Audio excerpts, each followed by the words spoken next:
All right, Larry Krueger here from the Pig and a Pickle Krug Show with a little 49er video.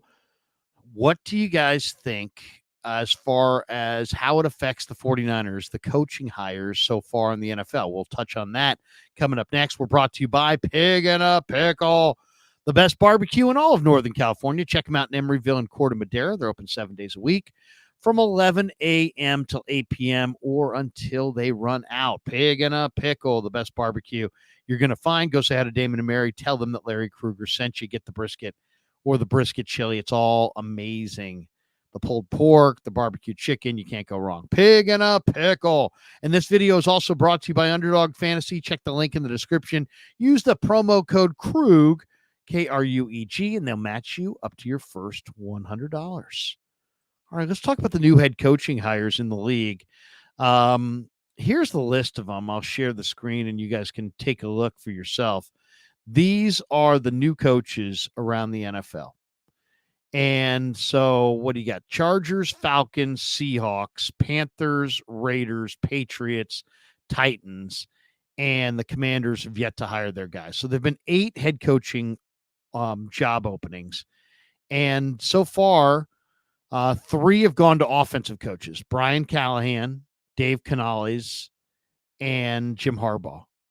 And 4 have gone to defensive coaches or people with a defensive bend to what they do.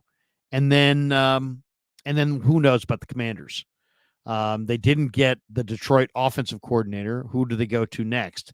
A lot of people are saying maybe Dan Quinn, who would be a defensive coach. So that'd be 3 offense, 5 defense getting hired here in this coaching cycle. But I want to rank them as far as, from the 49ers perspective, who's the biggest threats to the Niners in this group? All right. Well, so last on the list are, defensive coaches in the AFC. So I would say Jared Mayo is probably the guy that has the least impact on the 49ers. He's at New England. New England has no offensive weapons to speak of. It gives New England a little bit of continuity. Maybe Josh McDaniels, I could picture going back to New England as an offensive coach, but they badly need a quarterback, running backs, wide receivers, tight ends. Belichick, leaving their defense is not going to help their defense. Mayo gives them a little continuity because he was there, so he knows their culture. But the success of the Patriots was tied to 2 things, for 3 things, really. Tom Brady, Bill Belichick's genius, and, those 2 things for sure. And then Nick Caserio, his drafting and his personnel maneuvering. Those were the 3 principal reasons the Patriots were the Patriots. So Jared Mayo, I'm sure will be a popular call in their locker room, but I think their defense, which was 7th overall, will wind up progressing a little bit without Belichick. Their offense still needs a ton of work, a lot of personnel. So that one has the least impact on the 49ers for sure. Then I would say the next one is probably Antonio Pierce, who's a very popular coach with the Raiders, the former New York Giant linebacker, has a defensive bend. Max Crosby was on the record as saying, hey, if the head coaching job doesn't go to Pierce, I want out. So Mark Davis had no real choice there. He had to go with Antonio Pierce. And I think the one thing about Pierce is the Raiders played hard for Pierce. So that is a part of their problem. But they need to bolster their offensive line. They really need to bolster their defensive talent. And, they appear to be a ways away. So the Raiders don't have a huge impact and that hire doesn't have a huge impact on the 49ers.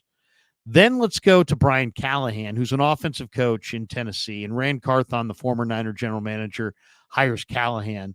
Callahan's an interesting name. He's a second generation NFL coach, and he's definitely got some ability as a play caller. And they have a young quarterback there, and Will Levis, and I don't know exactly how it's going to impact the 49ers long term, but I would say it won't have a significant impact on the Niners. So those are those 3 don't have a big impact. Then the other one that doesn't have a huge impact is Jim Harbaugh going to the Chargers once again in the AFC. I would rank this as probably the number one hire. Why? Because Harbaugh is going to provide structure. He's going to bring in a good assistant coaches. He'll probably get more out of the quarterback there. They've got Justin Herbert. I could picture, the Chargers being in the Super Bowl in the next couple of years. So maybe he does have more of an impact on the 49ers, just simply because he could play them in the Super Bowl. And there's no doubt the Chargers have huge talent. So Harbaugh is going to help. He's won everywhere he was. He was 44-19-1 with the Niners. He's still in the AFC, but he's going to have some impact on the Niners if they can play in the Super Bowl. So that's number 4. Then we're looking at the head coaching hires in the NFC. Dave Canales comes from Tampa. He's the offensive coordinator who's now the head coach of the Panthers. I just think the Panthers are a ways away. Bryce Young's a ways away. They don't have any real receivers of note. They're multiple years away from contending. So Canales, even though he's in conference, not a huge impact on the 49ers.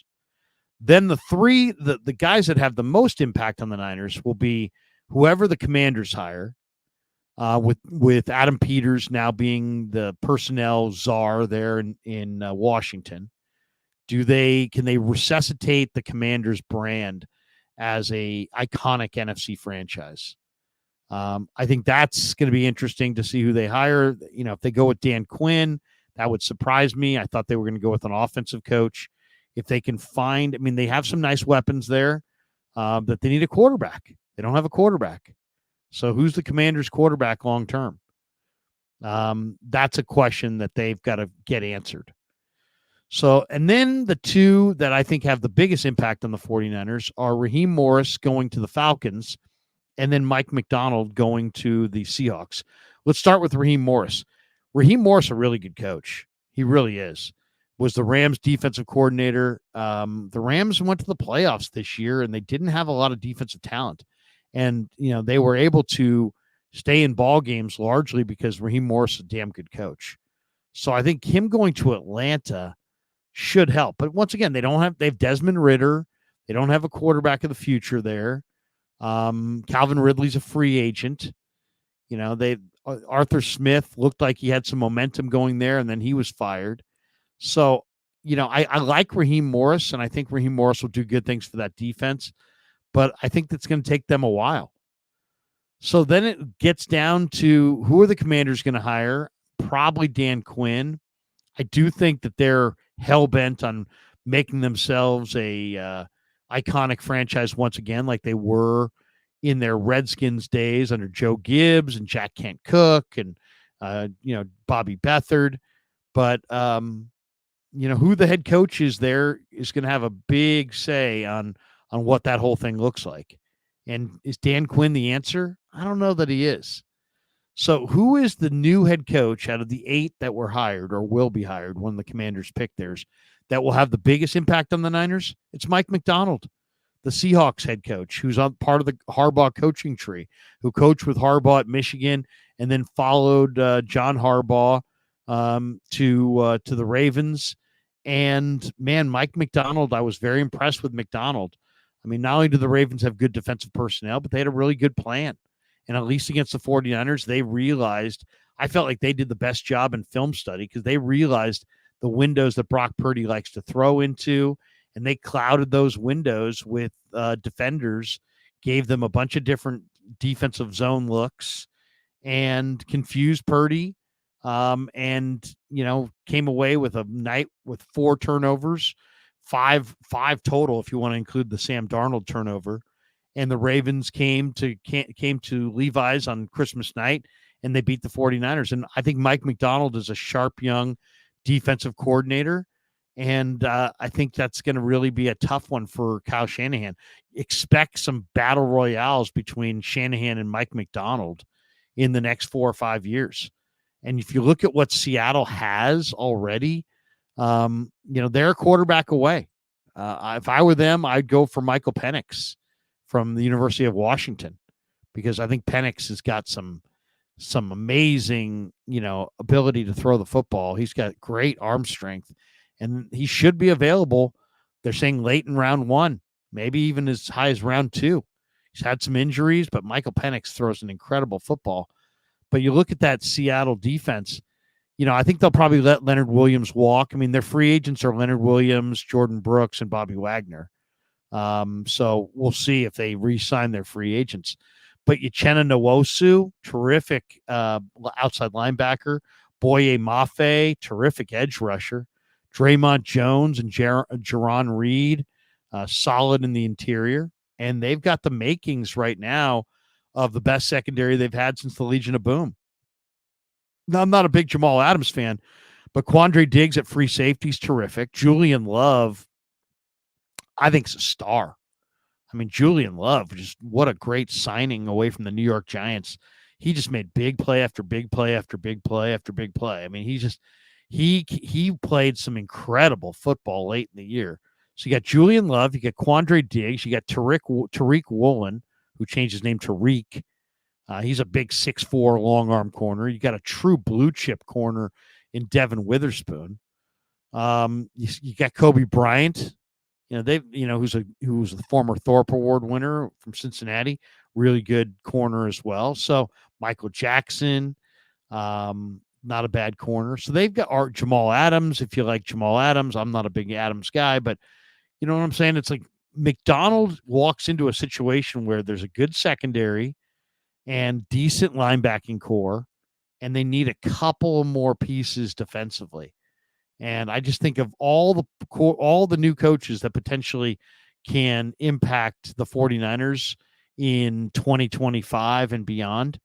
This one right here is the one that's going to have the biggest impact, because Mike McDonald is a very good defensive coach, and he's got a very good, talented young secondary and some real playmakers on their defense across the board. So Seattle's defense has not arrived yet, but McDonald's a great coordinator, and he won that showdown with Shanahan on Christmas night, and he's going to provide a huge threat to the 49ers going forward. So I would say if you wanted to say of the new coaches, which ones impact the Niners the most, probably Mike McDonald as the defensive coordinator with the Seahawks. I'd go with him number one. Probably Raheem Morris, the defensive coordinator, going to Atlanta. If Atlanta can get some defense and find a young quarterback, they're going to be a force.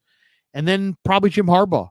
Harbaugh, just from the standpoint of the Niners, are going to want to win Super Bowls. And Harbaugh, if you said to me that the Chargers are in the Super Bowl in the next 3 years, I would say, yeah, I agree with that. They will be.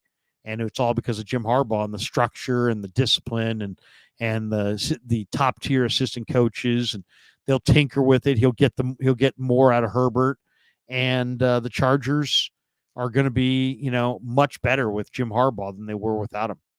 All right. Hope you enjoyed the video. Thanks to Pig and a Pickle for being the title sponsor of the Krug Show. Thanks to Underdog Fantasy for sponsoring us as well in this video. And thanks to all of you guys for supporting the Krug Show on YouTube.